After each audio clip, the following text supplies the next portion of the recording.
আজকে ফ্যামিলি কার্ডের মাধ্যমে জনাব তারেক রহমান সাহেব যে পিছিয়ে পড়া মানুষগুলো আছে বাংলাদেশের তাদেরকে মূল্যায়নের জন্য প্রথমে বেছে নিয়েছেন যে আমাদের পরিবারের যিনি নারী প্রধান তাকে যদি ক্ষমতায়ন করা না যায়, তার যদি সক্ষমতা বাড়ানো না যায়, তার যদি আত্মবিশ্বাস বাড়ানো না যায়, তার যদি সামাজিক সম্মান বাড়ানো না যায়, তাহলে আগামীর বাংলাদেশ করতে পারবো না।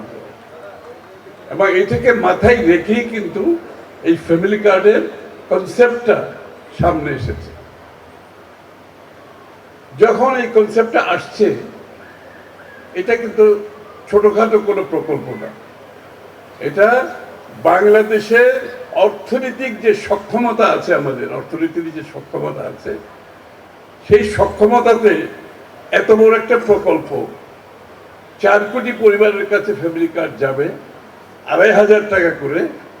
আপনি যদি হিসাব করেন যে একটা অঙ্ক দাঁড়ায় বিশাল, এই অঙ্ক বাংলাদেশের অর্থনৈতিক সক্ষমতায় আছে কিনা এটা অনেকের মনে সন্দেহ ছিল। কিন্তু আমরা এই যে বাস্তবতাটাকে আজকের জনগণের ক্ষমতায়নের জন্য, নারীদের ক্ষমতায়নের জন্য এবং পরিবারের জীবনযাত্রার মান উন্নয়নের জন্য,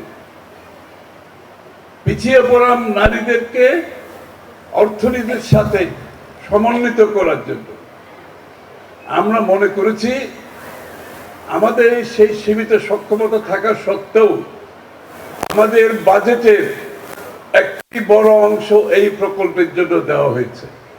অনেক বড় বিষয়। অনেকে প্রশ্ন করেছে আসলে কি সক্ষমতা আছে, আসলে কি এতগুলো পরিবারকে টাকা দেওয়া যাবে, আসলে কি বাংলাদেশের অর্থনৈতিক সেই সামর্থ্য আছে।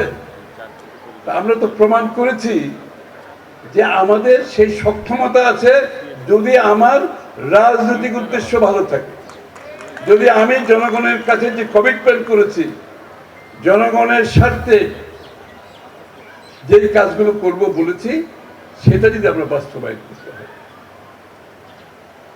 আপনি একটা কথা আমরা বহুদিন ধরে বলে আসছি যে বাংলাদেশের অর্থনীতির সফলতার সুফল প্রত্যেকটি পরিবারের কাছে যেতে হবে। আমরা বক্তৃতায় বলেছি, কিন্তু কার্যক্রমে এটা কোনোদিন আমরা প্রমাণ করতে পারিনি। কিন্তু এই প্রথম যে বাংলাদেশের উন্নয়নের সুফল আমরা বাংলাদেশের পিছিয়ে পড়া মানুষগুলোর বাড়িতে বাড়িতে পৌঁছে দিয়েছি ইনশাআল্লাহ। বাড়িতে বাড়িতে, কোথাও যেতে হয় নাই। 5,575টি পরিবারের নারী প্রধানদের কাছে ইতিমধ্যে এই টাকা তাদের অ্যাকাউন্টে জমা হয়ে গেছে। তাদের কিচ্ছু করতে হয় না, তাদের কারো কাছে যেতে হয় নাই, কারো কাছে চাইতে হয় নাই। সরকার নিজ উদ্যোগে প্রতিটি বাড়িতে গিয়ে গিয়ে সার্ভে করে বের করেছে এই 41 নম্বর ওয়ার্ডের মধ্যে সবচেয়ে যারা হতদরিদ্র, তারা সবচেয়ে যাদের চাহিদা রয়েছে, যে পরিবারগুলো পাওয়ার জন্য তাদের আয়ের সাথে সামঞ্জস্য রয়েছে। এবং এটা আমরা শুরু করছি একেবারে হতদরিদ্র যারা, তাদেরকে দিয়ে শুরু করছি। তারপরে দরিদ্র যারা তারা আসবে, তারপরে নিম্ন আয়ের মানুষ আসবে, তারপরে মধ্যবিত্ত আসবে। এটা উপরের দিকে এইভাবে চলতে থাকবে। এটা বিশাল কর্মযজ্ঞ কিন্তু এটা। এবং সবচেয়ে বড় কথা হচ্ছে সরকারের দায়িত্বে নেওয়ার 1 মাসের মধ্যে এটা বাস্তবায়ন করা।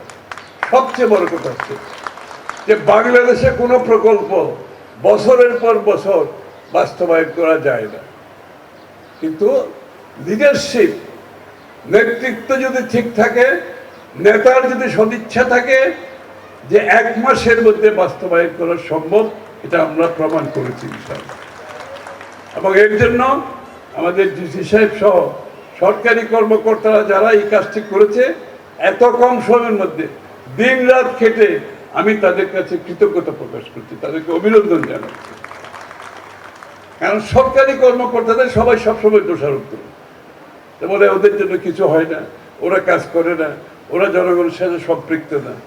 এই প্রকল্প তো প্রমাণ করেছে সরকারি কর্মকর্তারা জনগণের সাথে সম্পৃক্ত হতে পারে। এই প্রকল্প প্রমাণ করেছে সরকারি কর্মকর্তা এবং রাজনীতিবিদ, রাজনৈতিক কর্মী, সমাজকর্মী সবাই মিলে ঐক্যবদ্ধভাবে কাজ করলে ফল কি হয় মাত্র 2 সপ্তাহের মধ্যে এটা প্রমাণিত হয়েছে এবং এই ধারা অব্যাহত থাকবে। আমি আপনাদের বলতে চাই, তারেক রহমান সাহেবের যে কল্যাণকর রাষ্ট্রের চিন্তা, এটা কিন্তু প্রথম পদক্ষেপ। যে কল্যাণকর রাষ্ট্র, একটি রাষ্ট্রের সুফল শুধু কিছু উপরের মানুষ পাবে আর বাকি লোকগুলো বঞ্চিত হবে, এই ধরনের অর্থনীতি বাংলাদেশে আমরা চলতে দেব না ইনশাআল্লাহ।